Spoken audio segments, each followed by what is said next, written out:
According to CEB, 60% of new managers fail within the first 24 months. When a leader is struggling, their direct reports perform 15% worse on average than those who work for high-performing managers. They're also 20% likelier to leave the organization or be disengaged, according to the Gartner consulting firm. Well, on a scale of 1 to 10, how effective would you say you are in effectively leading your team and achieving your business goals? How effective are you in building the relationships you need with your team members and peers to ensure that you're all successful?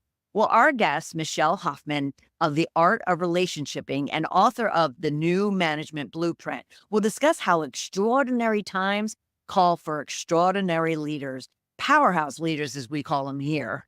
But how do you really become the manager who truly makes a difference? Well, Michelle will share with you tips and strategies on how to up-level your leadership skills and create winning teams. She'll share how to cultivate a management style that complements your personality and skyrockets your professional development. And lastly, how to navigate professional and personal relationships by understanding the art of relationshiping.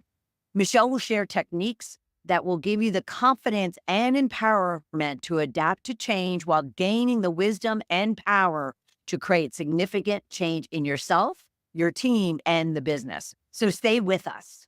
Welcome to Shedding the Corporate Bitch, the podcast that transforms today's managers into tomorrow's powerhouse leaders. Your host, Bernadette Boas, executive coach and author, brings you into a world where the corporate grind meets personal growth and success in each and every episode.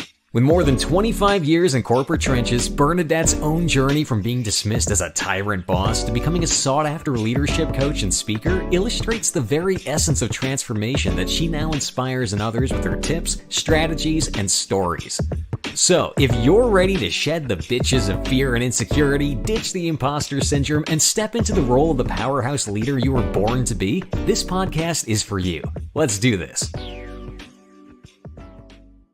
Michelle, how are you? Welcome, welcome, welcome. I'm so happy to be here. Thank you so much for having me. I'm so excited. I am thrilled to be here too, because though we're going to be getting into, your management blueprint as well as the art of relationshiping, which is absolutely cool. And what does it mean when you say relationshiping? And more importantly, tied to the subject for today is how should one, especially our professionals that are listening and watching, how should they view and go after relationshiping? Right. I'm so glad you've asked because I've certainly worked with the largest organizations in the world and really high esteemed professionals.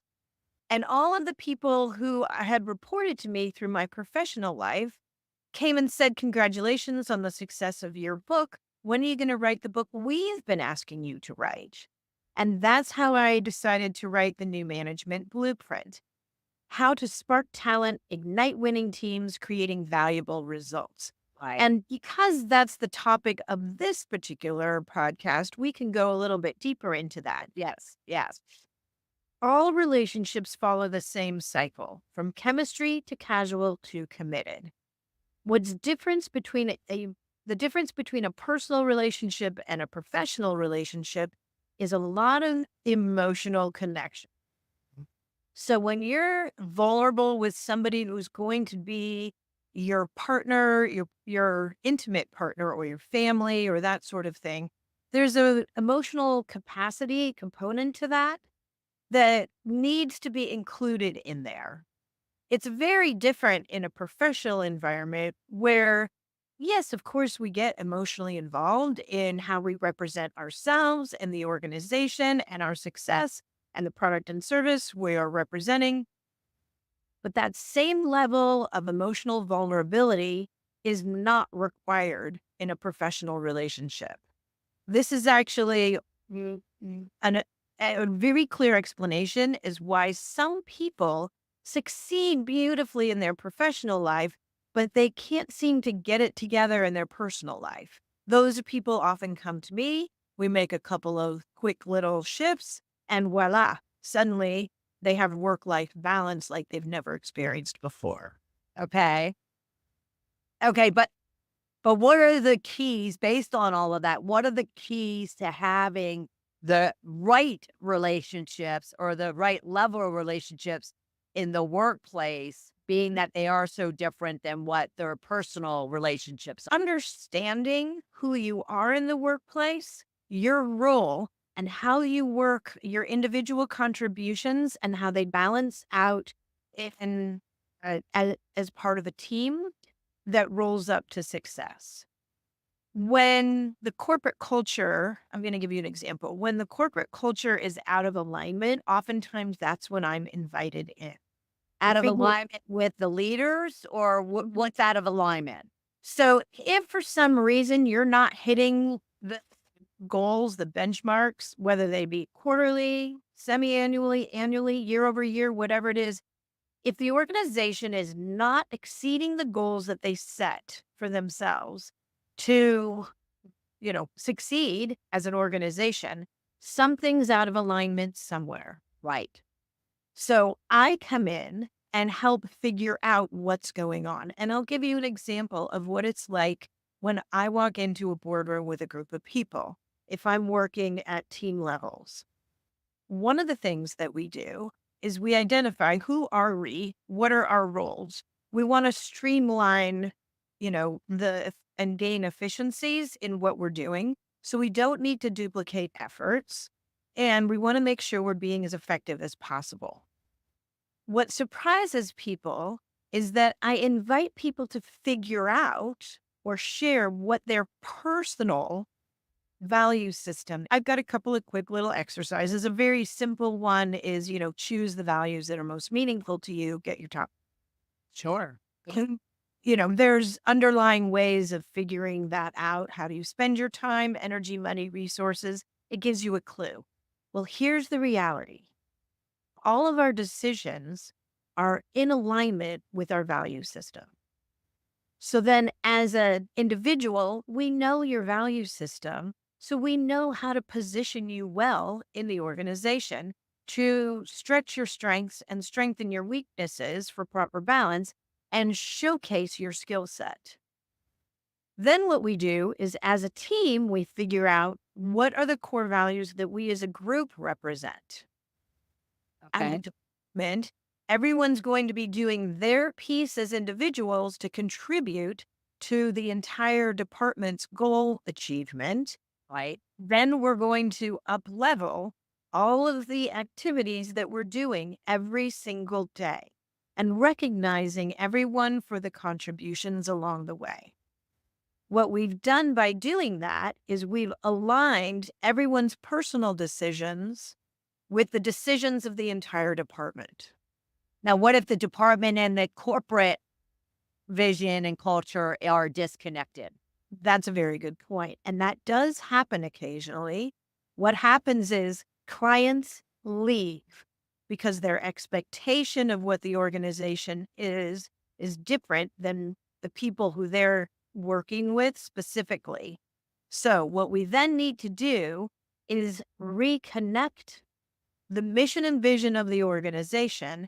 And when it is in alignment with the individual decisions and choices and value systems, as well as the department's goals, everybody's making an effort that is in alignment to achieve and exceed the expectations of the mission and vision of the organization.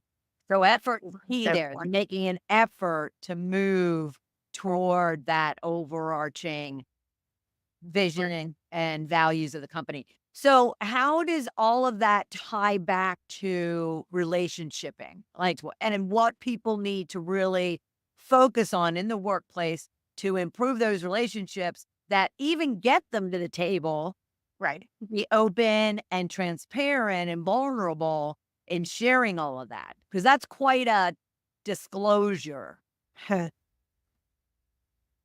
For myself, when I interview people, I know who I'm talking with.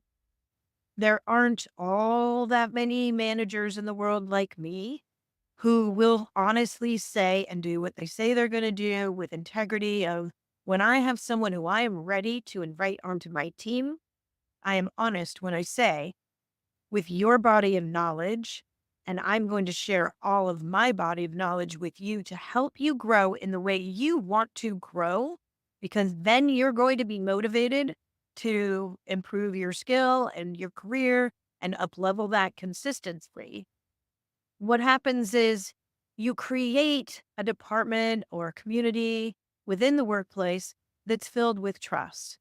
You want to be able to have a management team that will be supportive, who you can be honest with, and know that no matter what's going on from the bottom up, if there's integrity, the top down will meet you there and will figure out a way even when there are challenges. So the key being leaders need to take the time to meet one on one and meet their people where they are, learn more about them, learn what they want to achieve, what they want to accomplish, what they bring to the table, so they then can develop and coach them toward being more successful.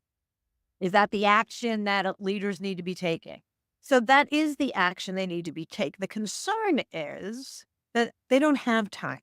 And So then, that's why you bring in somebody like myself to go in and see what kind of gold mine that you got.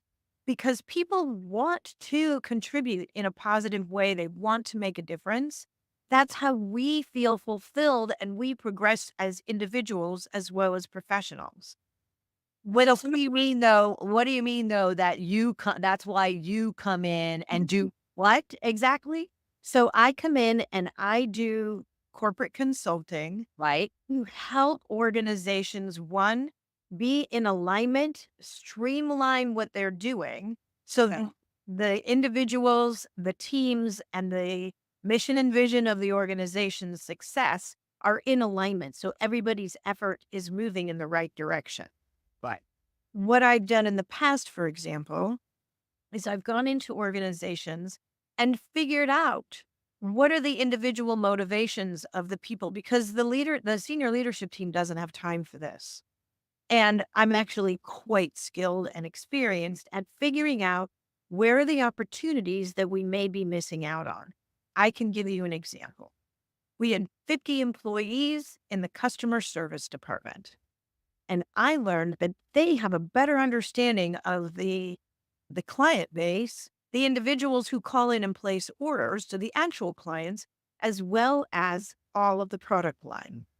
When I was working with the product development team, they were saying, you know what?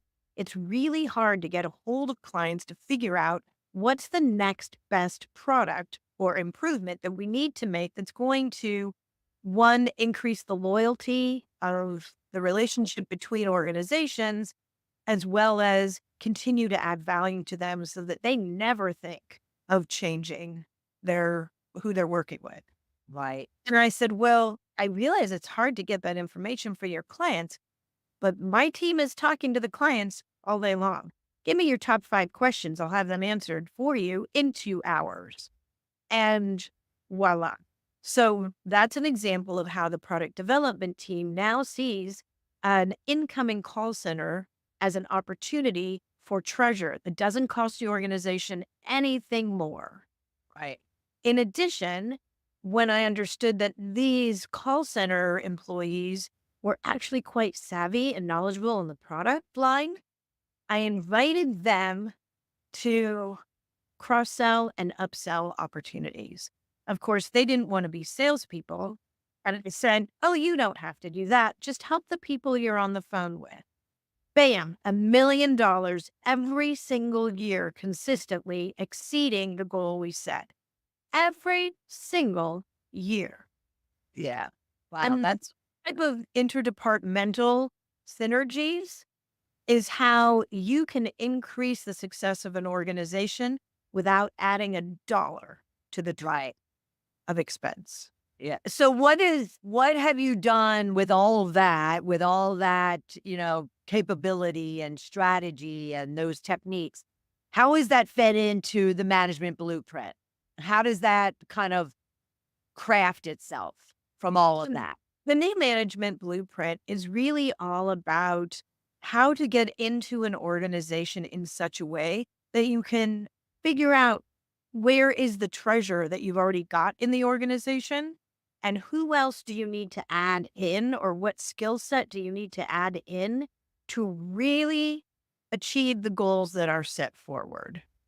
Okay. There's opportunities and like some of the challenges and obstacles that I hear people running into is they don't always jive with the person they need to partner with professionally.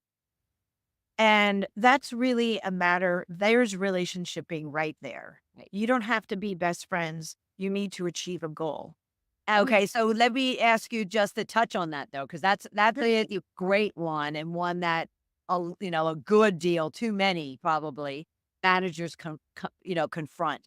How do they start relationshiping with that individual to kind of change the dynamic of that relationship and partnership because they are so dependent on each other? Right.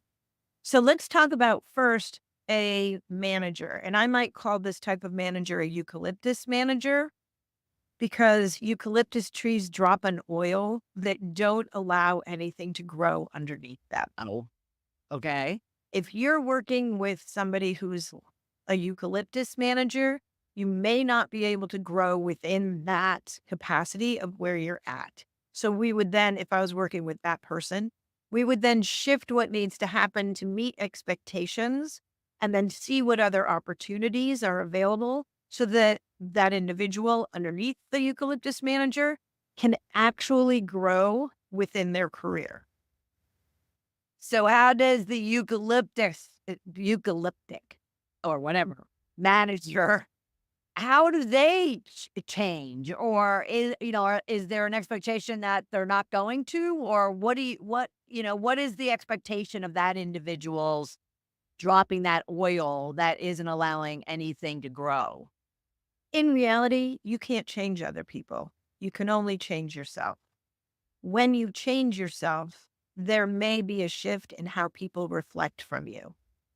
If there's a situation with a eucalyptus manager, I mean, my first thought would be to put them on a guru track. If they're really good at what they are doing, but they're not really good at managing people, they're managing whatever, they're exceptional at what they are doing, and we can help them grow on what I call the guru track so people can access them and their skill set and their contribution without putting a eucalyptus manager in a required scenario that they don't love or enjoy. Do you ever find though that those managers, they may not like it or enjoy leading people and developing and having to really focus on the people side of it, but they want it from an ego perspective, and therefore people have to report to this individual to get the overall work done. So there's still that tree sitting there, kind of beating up on the not only the people, but the overall business growth. And then what does a peer who's trying to work with this person, what do they do? Because they need that person, that stakeholder to help achieve their goals. I'll give you a couple of real examples. I was working with somebody like that, and the organization was like, we need your help. This person is destroying more than they're helping, but we're in a scenario where we can't change what's happening. When I'm aligned with that person, I mean, there was one example, and the very intelligent woman, very accomplished, very empowered and powerful. And what she would do is demean everyone around her as a means to make herself better. But it doesn't really do that. Right. Ivy League, accomplished. So what I needed to do in that case was meet her where she was at and share with her something at that intellectual level that she could actually hear. So I brought in some studies that demonstrated, in short, what you say about other people is a reflection of you. 80% of what you say about other people is a reflection of you. And the second time I said it, she went, and she turned to her right-hand person, like, this guy is amazing. And he really believed in his job and the company, despite having to work with this eucalyptus manager. And she says, Jonathan, I'm sorry. I won't do it again. Yeah, she knew she was doing it. Right. Oh, yeah. Oh, yeah. And you were, they're very well aware. They're very well aware. Yes. And it Yes. changed the entire atmosphere in the organization. Right. Suddenly, anything people were complaining about didn't matter anymore because they knew that their previously known as eucalyptus manager was appreciating and recognizing them and didn't feel obligated to step on other people to get ahead. She didn't have to. So there's an example. That's all. Yeah, no, I absolutely love that. And that is a struggle for a number of managers or peers working with, individuals like that. So thank you. That was absolutely awesome. So what do you think? Because I know a philosophy of yours and the management blueprint is also around the fact that, unlike the eucalyptus manager, you have to allow others to lead, and you have to empower them to develop and grow. And while at the same time, you're ensuring that you're not feeling like you're losing control or power or influence. And the best leaders know how to do that and still feel empowered. Is that an accurate statement? Yes, I think the way that I say it really is strong leaders allow someone else to take the lead without losing their status or power.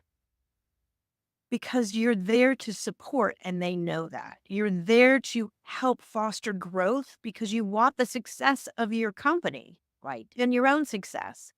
And if you encourage the success of the people working with and for you, all of that will be enthusiastically growing in the right direction.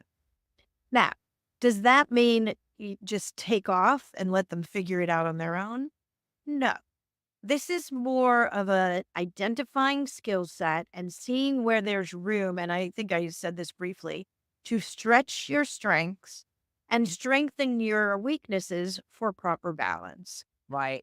This means that individuals are growing within the organization. It doesn't mean they can replace you, nor do they necessarily want to. Right. The assumption of that is a mistake. So Yeah. figuring out what individuals' motives, motivations, and their ultimate goals are, working with them to figure that out. I had an incredible employee, and his goal in life surprised me. And that was to be the principal of a junior high school. He was in a role that had nothing to do with that. But what I could do to get the very best employee out of him was to help him understand what skills did he need to become this dream job for him. And thank God for the principals of junior high school. Yes. Yes. I agree. I agree. So what are the skill sets that he needed to get there? Because he didn't have those right now. We figured those out. So teamwork, leadership, conflict negotiation, and he needed to lead his teachers. So he was basically running an organization, Right. really in his dream. Right. I helped him gain the skill set to achieve his goal job. Nice. Other employees are now all running their own businesses. They're in senior management, all on their own. They've risen through the corporate ladder through their own path. But understanding what's the skill set you don't have and which one do you need to hone to achieve your goal and get where you want. So as a leader, knowing that about your team, give them the skill set that they have capacity to rise to. That gives them experience. It'll then all ships rise when the tide rises. There's a saying in there. Yeah. Everyone is growing. Right. You want your business to succeed. Then everyone gets up in the morning enthusiastic about going to work. That can't wait to see the opportunity where they can shine and make a difference, even if it's not recognized. Yeah. They know it. They know they're contributing. And that's how you create an organization and the culture within the organization where everyone then is supporting each other. And you're not only meeting the goals of the organization, you're continually seeing how you can add value and up level that. That's relationshiping. Yeah, I love it. Yeah, relationshiping. And the one thing I'll be taking away is the fact that get out there, talk to your people, get to know them enough to where, you know their skills, you know their opportunities and their dreams and the challenges even that they're having so that you can be the type of leader they need to help them achieve their goals. Because if they're happy, you're happy and the business is happy. Now I know, and you can hold them up again. I really want everyone, if you would, go to Amazon. You can go right to Amazon. You can also go to theartofrelationshiping.com. But her books and Life Worth Living and the New Management Blueprint are available both there. This has been fabulous, Michelle. Thank you so much. I appreciate it. Thank you so much, Michelle. I appreciate it. This has been fabulous. Relationshiping, the New Management Blueprint. Boom, boom. Powerhouse Michelle Hoffman of The Art of Relationshiping was just spot on in providing some very new and unique takes on what it really, really requires for any of us to be successful leaders in an organization, but also what it means and what it takes to lead our personal lives successfully. So we find success and even balance, or what I call blend, in both our work and our career. If you have any additional questions over and beyond what we talked about today, if you need some support of your own to address not only the relationship building, but, just overall trying to connect with your team to, help them develop and grow, help yourself develop and grow, then be sure to reach out and let me know. And you could schedule a call with me at coachmebernadette.com/discovery call. And let's talk about it. And let's spend a short amount of time giving you tips and strategies and specific actions you could be taking that will move you toward being that powerhouse leader you're meant to be. I look forward to having you back here for another episode of Shedding the Corporate Bitch. Bye. Thank you for tuning in to today's episode of Shedding the Corporate Bitch. Every journey taken together is another step towards unleashing the powerhouse leader within you. Don't miss any of our weekly episodes. Subscribe to our podcast on Apple Podcasts, Spotify, or wherever you love to listen. And for those who thrive on visual content, catch us on our Shedding the Bitch YouTube channel. Want to dive deeper with Bernadette on becoming a powerhouse leader? Visit balloffirecoaching.com to learn more about how she helps professionals, HR executives, and team leaders elevate overall team performance. You've been listening to Shedding the Corporate Bitch with Bernadette Boas. Until next time, keep shedding, keep growing, and keep leading.